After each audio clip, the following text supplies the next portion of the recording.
All right, ladies and gentlemen, welcome back to the Dance Studio Network podcast. I'm your host, Jonathan Chatham, and joining us back for part 2 is Miss Emily Wilkes over here.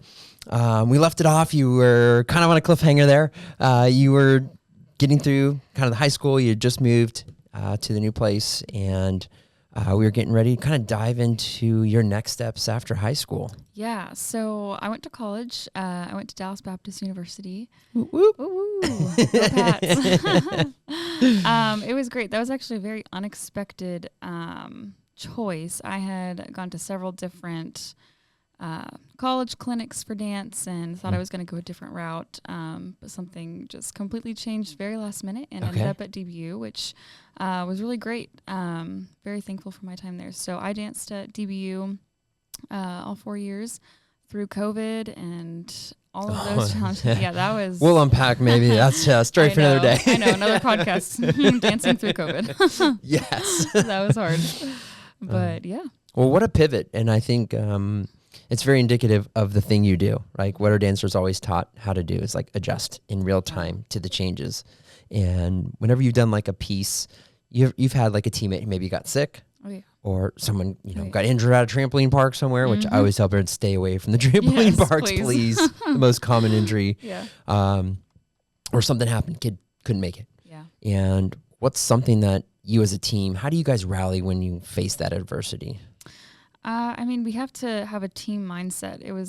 We could never be me, or selfish, like when someone's down, we're down with them. We're going to pick them up together and we're going to figure out a way to get through it successfully. We're not going to sit and sulk. I mean, there's moments to be sad with your teammates, but ultimately we got to bring each other back up and continue to push through of what we're doing. Well, and that takes good camaraderie, right? Good friendships that you can trust to be vulnerable with.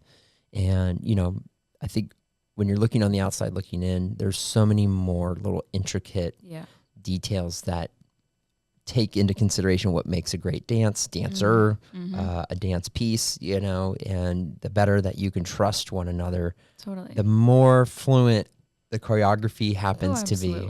And I mean, what about, maybe a lot of people don't know, but like when you're dancing from front to back and you're changing lines, like there's little nods that you have. Can you walk me through some of that like little hidden unspoken language on stage? Because some people don't know this, but we kind of talk. We talk to each other on stage. Sometimes it's with a count or like a noise that we've maybe practiced in practice. Might be a little head look and nod, like, hey, yeah, you go, girl. You're doing great. There's an unspoken language for sure. And I feel like that's really developed with a really solid bond. Yeah. It doesn't really happen with strangers. And you can be on a team with the same people for 3 years and be strangers. I mean, not until you really know each other and kind of go through the thick of things and trust each other is when you get that language with each other. No, it's awesome. And I see it. Yeah. You know what I mean? I can't unsee it when I watch dancers like kind of like nodding or looking or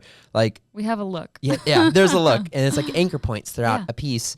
And it's kind of like secondhand instinct that you count on. Yep. Right? Totally. Especially if you're doing lifts. Oh, yeah. Have you done a bunch of like lifts? Yes. Okay. So many lifts. You have to communicate. My senior year of college, we took a pom dance to NDA Nationals in Daytona, Florida. That one, awesome. We legit are like screaming with each other. It was the only way to push through a 2.5 minute insane cardio-based pom dance to stay strong.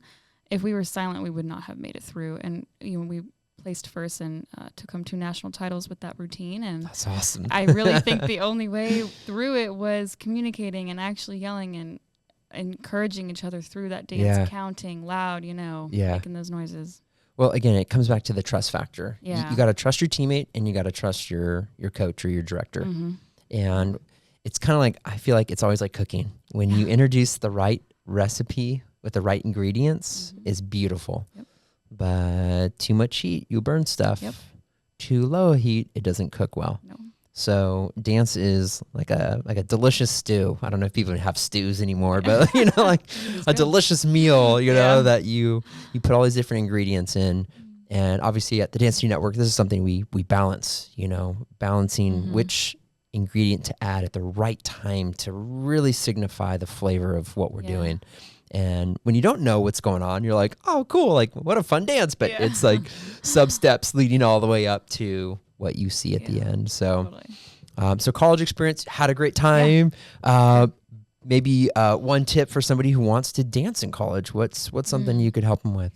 Train as much as possible, and really put in the work. I don't know about, high school schedules now, but when I was a senior, I had an off period. Yeah. And I don't know. I think some of our students have off periods now, but you're getting that like off campus. Yeah, off campus, something like that, but during those, just for an example, those small pockets of time, I was training and practicing, even if it was by myself. Really? I found the gym. Oh yeah. Oh, I love it. Because every college has a list of requirements you've got to get. And so I wanted that and I had to work for it.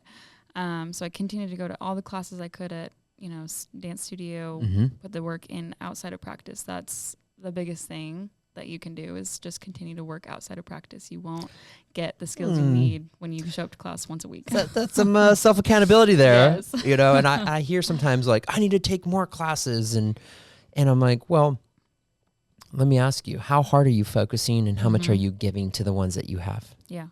Because sometimes it's not, I need 2 or 3 more classes. It's, I need to focus in those said classes. Totally. And, again, we all friends and bonding and all that. So it's a balance. These are young kids, but in college, you're kind of like, hey, why we're here for, the amount of money we're paying to be in these schools, like the level of investment, time, energy, it's like our purpose is set. So it's kind of a neat anchor point for you guys. Yeah, absolutely. But, and just heading into those college prep classes too, they offer a lot of different like clinics for tryouts. Yeah. What would be maybe a don't do, or like a pitfall to avoid? What's something that don't be unprepared. Yes. And when I say unprepared, I mean the team you want to try out for, watch their old videos, do research on the coach, meet the dancers, go to every prep clinic that you can go to, and introduce yourself to the coach every single time. Yeah. To just reintroduce yourself. Hi, my name's Emily. Loved the class. Thank you so much. I'm looking forward to tryouts, and make friends with the current teammates. Yeah. And just do your research.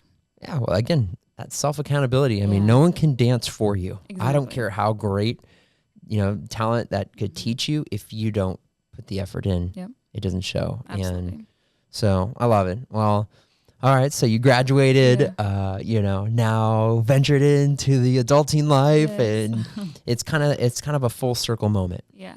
And I think I get a really unique kind of bird's eye view on watching students who had the passion, because there's a lot of great people, I'm sure you can attest to, but a lot of them aren't dancing anymore. But the ones who loved it the most are always the ones that seem to outlast everybody. Yeah. So, again, and you've had great coaches, but it's like you get now the chance to go, okay, let me take the best of what I loved and let me mitigate some of the negative things that I've experienced out there. Because we know they're humans. They make mistakes. They say silly things, but it's really important for young women to find, mentors that are older women who will instill confidence and trust to really fill that gap. Absolutely. So as far as, kind of going through that, what are maybe some of the fun things that you look forward to giving to kids that come to your class that maybe you didn't or wished you had?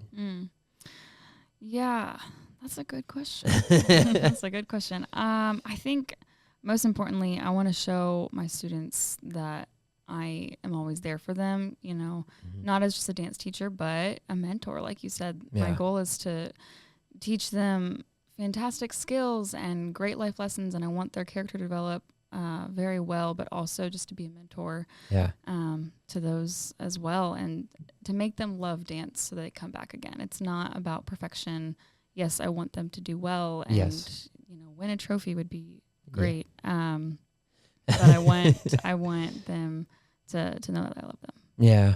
It's beautiful. Well, obviously it fits very well into our vision of Dance Studio Network, and creating an environment where it's not built on ego, but it's built on a place of like developing excellence from within. Yeah. And, it's very easy to take shortcuts in life. It's very easy to, jump a team and go follow something, but like to become a winner, to become a champion from within yourself, it begins with you. Oh, totally.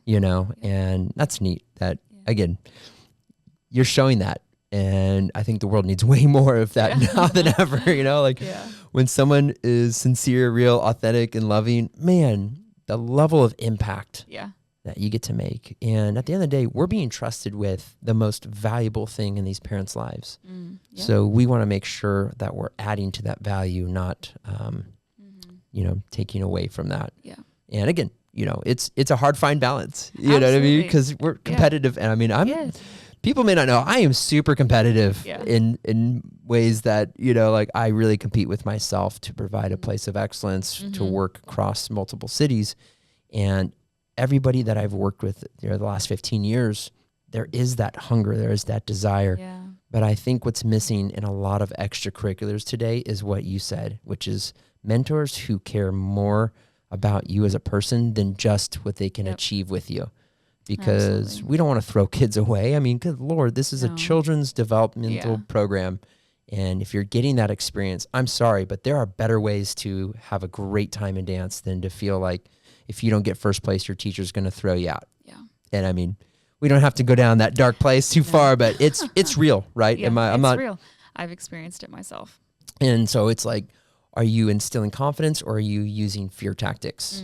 And that's something that this industry needs to be called out on and be held accountable for, because you're an adult. Totally. These are children. Yes. They're supposed to be able to make mistakes, but great champions are developed from within. Yeah. And the technique, the form, and the commitment, that all has to come from them and through them.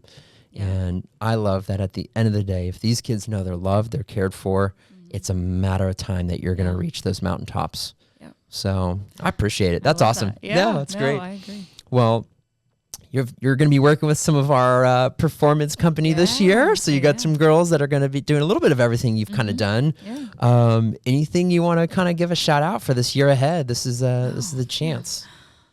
Shout out. Yeah. I'm just excited. Yeah. This is going to be a really great year of growth. And I want us to find just that next level with each of my dancers on both my junior and teens team. Just kind of taking it a step up and really bringing out what they can, because I've seen all of them dance and like there is more that we can really push out, and I really want to find that in all of them. I love it. Awesome. Well, thank you for your time. Thank you for sharing the little insight, a little behind the scenes with Miss Emily. If you want to check her out, she's all around the Dance Studio Network. I know you're doing privates and company, and you're involved in a lot of ways. And I think these kids are blessed to have a mentor and a person like you who shares their heart authentically, not just on stage, but off stage. Thank you. So, well, we'll wrap it up there. Thank you again. And to the next stage in your life, if you're ready to take it to the next level, check out Miss Emily and get to know her. Come ask her some questions, and we'll be loving this new journey we get to share with you. Until next time, I'm your host, Jonathan Chatham. Thank you for joining us on the Dance Studio Network podcast.